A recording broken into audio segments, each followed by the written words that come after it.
Nosotros tenemos el privilegio de contar ahora con la presencia del pediatra Jorge Abel Salinas para ampliar este tema porque hay muchísima información y no queremos alarmarlos. Para comenzar, tenemos entendido que el menor de edad preserva sus dos testículos, ¿no? Preserva, no se le ha quitado, no se le ha retirado el testículo. ¿En qué consiste la operación? Esa es la primera cosa, vamos a aterrizar a la realidad. Se consintió que se intervenga el testículo derecho donde estaba localizado el hidrocele, ¿no? Y se intervino el izquierdo donde también aparentemente había otro. Pero es importante precisar en este momento, este día, después de tanta información escuchada, que el niño cuenta con sus testículos, no se le han retirado los testículos. Es correcto, Mauricio, y buenos días, Alejandra, buenos días. También. Es cierto, lo primero y para tranquilidad de los padres y para conocimiento de la opinión pública, ambos testículos están preservados.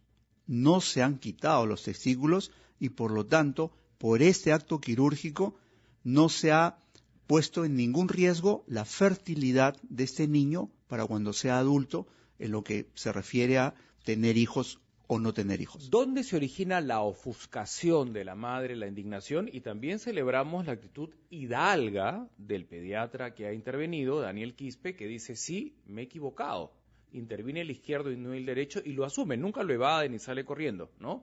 Esto motiva una frustración en la madre, ¿no? Es correcto.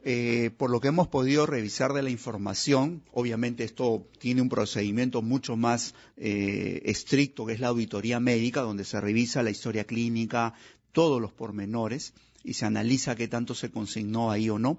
Es cierto que lo que él detectó es hidrocele derecho, que quiere decir que había una comunicación entre la cavidad abdominal y el escroto, la bolsa escrotal, donde también está el testículo, y que por lo tanto había líquido en la bolsa escrotal. Y que eso, si bien es cierto, puede aparecer desde el recién nacido, y en el recién nacido puede reabsorberse espontáneamente en los primeros meses de vida, si esa comunicación continúa, como en el caso de este niño a los 9 años, evidentemente hay que operar para cerrar esa comunicación, porque más allá del dolor que puede ocasionarse eventualmente, se puede pasar otras estructuras del abdomen como puede ser el intestino.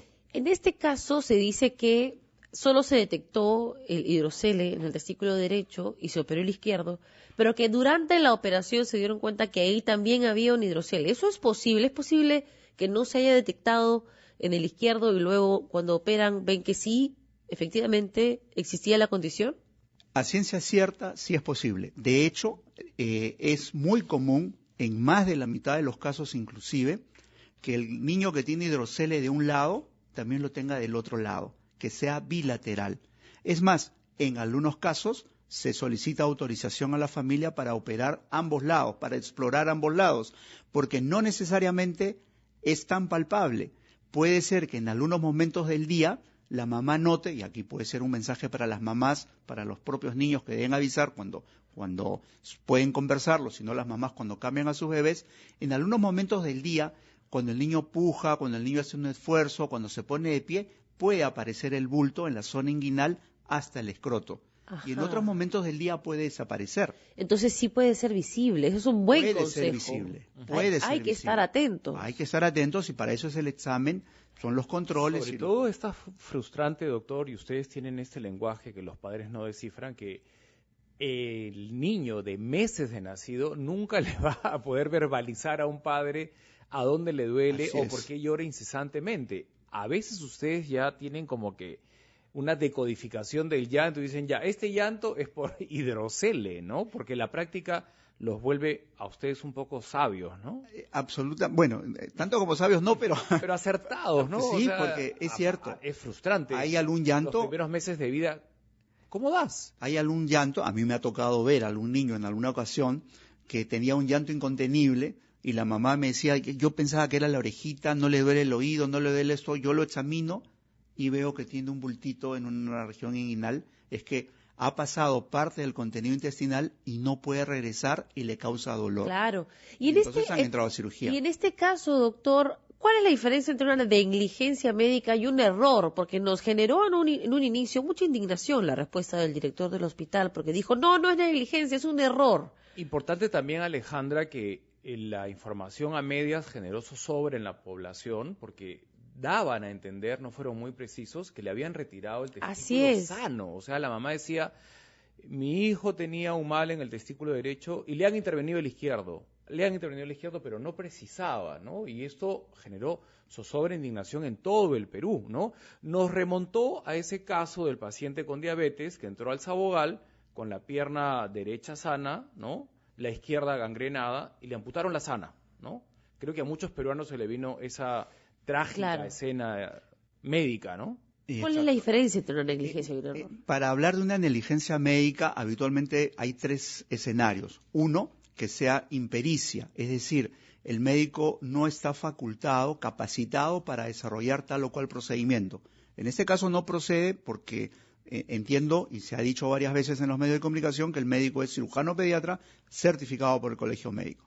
Lo segundo es que sea imprudencia, para que haya negligencia. Y la imprudencia significa que voy a hacer algo para lo que no estoy capacitado, sabiendo que voy a poner en riesgo la vida del paciente, o que no tengo todo el soporte alrededor.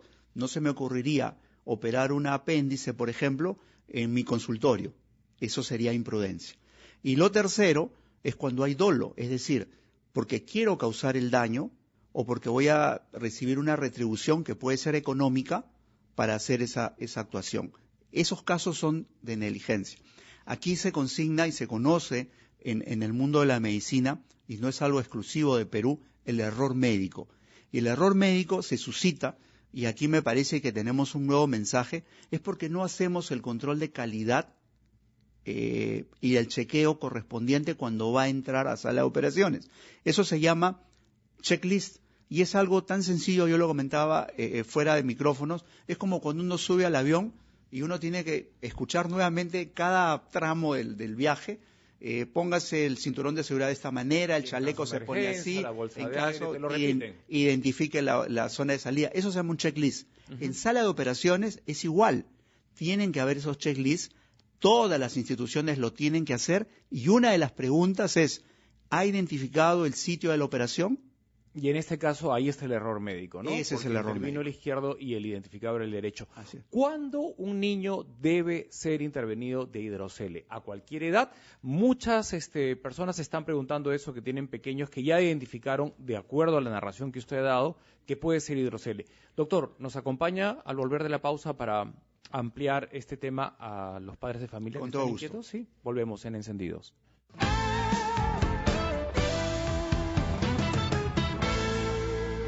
El hidrocele, que es esta bolsa de agua que se instala en los testículos y que aparece en los primeros meses de vida a veces, o lo mantenemos si no estamos conscientes de él, hay que operarlo siempre, necesariamente es imposible convivir con estas bolsas de agua que se ubican en el escroto.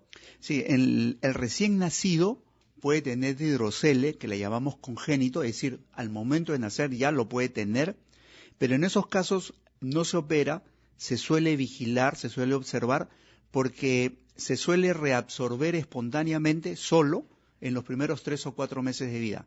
Cuando llega a los 6 meses de vida ya no tiene hidrocele. Es muy común. Si esto persiste, suponemos que esa comunicación entre el abdomen y la bolsa escrotal, que en la vida embrionaria, cuando el bebé está en el vientre de la mamá, sí hay comunicación. De hecho, el testículo va bajando hasta localizarse en el escroto, no se ha cerrado completamente. Y si no se ha cerrado completamente, puede seguir saliendo líquido, puede seguir bajando al escroto envolturas del intestino, inclusive puede bajar una parte del intestino y después no poder retornar, se queda ahí encarcerado y sí se convierte en una emergencia. Entonces, ¿produce dolor? Y produce dolor. En consecuencia, el hidrocele del recién nacido se observa, el que se diagnostica a la edad, por ejemplo, de este niño, a los 8 o 9 años, tiene que operarse. Claro, pero ¿qué hacemos en este caso? Somos una madre de familia y el pediatra reconoce que operó la parte del cuerpo equivocada, porque al final no interesa si tenía o no tenía hidrocele en ambos testículos, operó la parte que no estaba autorizada. Y la respuesta del director del hospital es, no, es que también había en el izquierdo. ¿Pueden decir eso? O sea, ¿nos pueden dar esa respuesta? ¿O tenemos cómo defender nuestra posición? Sí, en realidad me parece que si la autorización, el consentimiento informado era para operar el hidrocele derecho, no es posible operar el izquierdo. O sea que no hay justificación de ese tipo.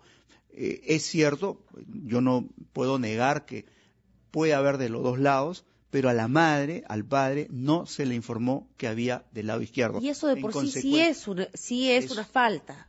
Es una falta administrativa, desde luego, es un tema de comunicación. Yo no sé, por eso es que digo, escuchando al cirujano pediatra que operó, él no había pensado en el lado izquierdo, él se ratifica que él encontró en el lado derecho, pero que por error se operó el lado izquierdo.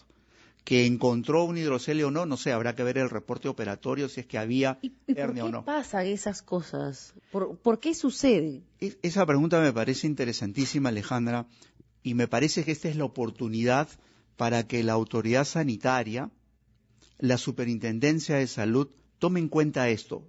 Este es un tema que se puede evitar.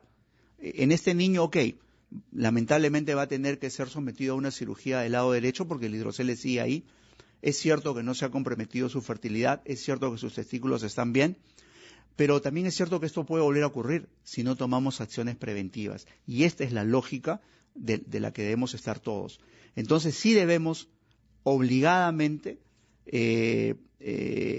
implementar todos los protocolos de seguridad en estos casos, que ya existen, que la Organización Mundial de la Salud los ha difundido ampliamente, que el Perú los ha acatado, y por lo tanto, lo que tiene que velar la autoridad sanitaria, lo que tienen que velar los directores de hospitales, la Superintendencia de Salud, es que estos protocolos se cumplan. ¿Cuáles son esos protocolos? Porque sí los tenemos. Así es. Los médicos tienen protocolos hasta para estornudar, ¿o no? Pero a veces no se cumplen. Ya. Ahí está el tema. ¿Cuál es el protocolo en este caso? Aquí en el tema quirúrgico, hay hasta 3 momentos que se llaman de control de chequeo de la cirugía.